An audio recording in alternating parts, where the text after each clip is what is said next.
안녕하세요. 혈관력 인생의 건강이 침해되지 않게 저자이자 닥터 박민수입니다. 오늘은 혈관 속의 노폐물을 줄이기 위해 반드시 관리해야 하는 간의 해독력에 대해서 깊이 있게 알려드리려고 하는데요. 현대인은 매일 다양한 환경 독소에 노출되어 있죠. 우리가 마시는 물, 먹는 음식, 호흡하는 공기까지도 각종 유해물질로 오염되어 있습니다. 오염과의 전쟁이라고 할 수가 있죠. 이런 오염은 염증으로 연결됩니다. 이러한 독소들이 몸속에서 제대로 처리되지 않으면 결국에는 혈관을 타고 다니면서 건강을 위협하게 되죠. 많은 분들이 혈관 건강을 관리하기 위해 혈중 콜레스테롤 수치에만 이렇게 집중하고 있지만 이는 문제의 표면만을 다루는 것입니다. 혈관 건강의 근본적인 해결책은 바로 간의 해독 능력을 높이는 거죠. 왜냐하면 간은 우리 몸의 해독 공장이자 혈관의 건강을 좌우하는 핵심 기관입니다. 혈액은 다 간을 거친다고 생각하시면 됩니다. 그런데 현대인의 생활 습관과 환경은 간의 해독력을 점차 약화시키고 있습니다. 나이가 들수록 간의 효소 활성은 떨어지고 글루타치온 생성 능력도 점차 감소하게 되죠. 또한 과도한 알코올 섭취, 불규칙한 식습관, 스트레스, 수면 부정, 약물 복용, 현대인의 생활 습관은 간의 부담을 증가시킬 수밖에 없습니다. 환경 오염이나 화학물질의 만성적인 노출 또한 간의 해독 기능에 치명적이죠. 이것들 다 해독해야 될 물질이 되거든요. 특히 자주 피곤함을 느끼거나 만성 피로, 복부 비만, 수면 장애를 겪으시는 분들은 간의 해독력이 유독 떨어져 있을 가능성이 아주 큽니다. 지금부터 왜 간의 해독력이 혈관 건강에 중요한지 그 이유를 자세히 알아보려고 하는데요. 지피지기면 백전백승이죠. 간은 체내에 들어온 독소와 노폐물을 처리하는 필수적인 역할을 수행하게 됩니다. 우리가 섭취하는 음식물, 약물, 알코올은 물론이고 환경적 독소까지 모두 간에서 처리됩니다. 간의 해독 과정 크게 페이스 1과 페이스 2, 그러니까 즉 1단계와 2단계로 이제 나뉘게 되는데요. 페이스 1에서는 간 세포 내의 사이토크롬 P450 효소가 활성화됩니다. 독소를 산화시키고 활성화된 중간 대사물로 전환시키죠.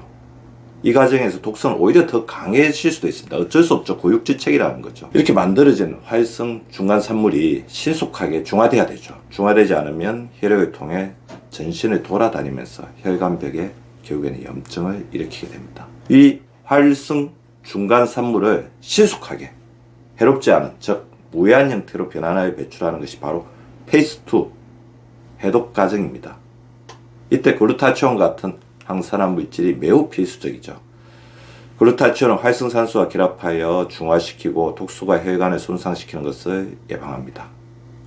그러나 글루타치온이 부족해지거나 페이스 2 해독이 제대로 이루어지지 않으면 활성 중간산물이 혈관 내에 오래 머무르게 되고 이것이 혈관벽의 손상과 염증을 촉진하고 LDL 콜레스테롤이 덜러 붙게 해서 혈관 내 플라크 형성을 촉진하며 상처난데 나쁜 콜레스테롤이 덜러 붙는다는 거죠. 이러한 과정이 지속되면 동맥경화와 같은 심각한 혈관 질환으로 이어질 수가 있습니다. 이렇게 간의 해독력이 떨어진 상태를 정확하게 확인하기 위해서는 혈액검사를 통해 간 기능 수치, 특히 감마 GTP, AAT, AST 등을 확인해야 됩니다. 저는 감마 GTP를 좀 강조드리고 싶은데요. 알코올 섭취나 간 손상 시 빠르게 상승하는 대표적인 간 효소도 간의 해독 기능과 밀접하게 연관되어 있습니다. 간의 해독 능력이 저하되었을 때 이 수치들이 증가하게 되면 혈액 속의 독소와 노폐물이 제대로 제거되지 못하고 있다는 신호로 해석할 수 있습니다. 그리고 글루타치온이 빠르게 소모되고 있다는 증거이기도 하죠. 혈관 건강에 대해서 반드시 챙겨야 할 성분들을 좀 알려드리려고 하는데요. 그래서 금방 말씀드린 것처럼 글루타치온, 간에서 만들어지는 가장 강력한 항산화 물질로 독소가 활성 중간 산물로 전환된 후 이를 신속히 중화하여 혈관 손상을 방지합니다. 나이가 들수록 안타깝게도 글루타치온 생성 능력이 저하되므로 외부에서 충분하게 음식물이나 영양제를 통해서 보충하는 것이 필수적입니다. 코엔자임 Q10이 있습니다. 간의 미토콘드리아에서 에너지 생산을 촉진하고 간의 세포 재생을 도와 간의 기능을 유지하게 되는데요. 또한 강력한 항산화 작용으로 혈관 내 산화 스트레스를 낮춰서 혈관 노폐물 축적을 억제합니다. 항산화와 노폐물 배출은 항상 같이 가는 기능이라고 생각하시면 됩니다. 간의 해독력을 높이는 적각 실천 가능한 3가지 팁을 이제 말씀을 드리려고 하는데요. 좀 의외로 느껴질 수도 있지만 잘 들어보십시오. 첫째, 식사 후 30분 이내에 물 한 잔 마시기입니다. 간은 독소를 처리할 때 충분한 수분이 필수입니다. 그래서 평소에 수분 섭취를 잘하는 것도 굉장히 중요하고요. 식사 후 혈액이 농축되는 시점에 물을 마시면 혈액이 희석되어 간의 독소 처리 능력이 극대화될 수가 있어요. 특히 식사 후에 마시는 물은 우리가 아는 것과는 달리 소화액 분비를 촉진해 소화기능까지 향상시키며 간의 부담을 줄이게 됩니다. 둘째, 비타민C와 셀레늄을 함께 섭취하기입니다. 비타민C는 강력한 항산화제로 간세포를 보호하고 글루타치온 생성 과정을 촉진합니다. 글루타치온은 산화 환원을 거치면서 항산화 작용이 나타나기 때문에 이를 도와줄 수 있는 보조인자가 필요한데 비타민C, 셀레늄이 대표적이죠. 셀레늄은 글루타치온 포옥시다제라는 효소의 필수 성분으로 활성화된 글루타치온이 독소를 효과적으로 중화하도록 돕습니다. 두 성분이 결합하면 간의 해독력 상승 효과가 배가 됩니다. 셋째, 이건 굉장히 저는 중요하다고 생각합니다. 저녁 9시 이후에는 간이 시기하기입니다. 간도 좀 쉬어야죠. 우리 몸은 밤에 자는 동안 해독 및 회복 활동이 가장 활발한데요. 이 시간에 간이 최적의 상태에서 작동하기 위해서는 음식 섭취를 자제하는 것이 필수입니다. 즉 9시 이후 금식 반드시 실천해 주십시오. 늦은 시간에 음식을 먹으면 간이 휴식을 취하지 못하고 계속 소화와 해독 작업을 병행해야 해서 독소 처리 능력이 떨어집니다. 진짜 힘들죠. 하지만 제가 요즘에 누누이 말씀드리고 있으니까 잘 실천해 보시기 바랍니다. 간의 해독력을 높이는 셀프 스트레칭 방법도 있습니다. 간을 활성화시키는 간단한 스트레칭인데요.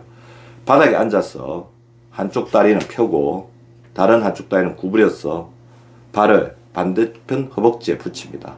양손을 앞으로 뻗어 펴진 다리의 발끝을 잡고 상체를 천천히 숙이며 간이 위치한 우측 복부를 가볍게 압박합니다.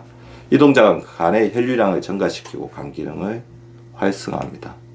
숨을 천천히 내쉬면서 15초 유지하고 반대쪽도 동일하게 반복합니다. 하루 2-3번 반복하면 간 해독력과 소화 능력을 향상시킬 수 있습니다.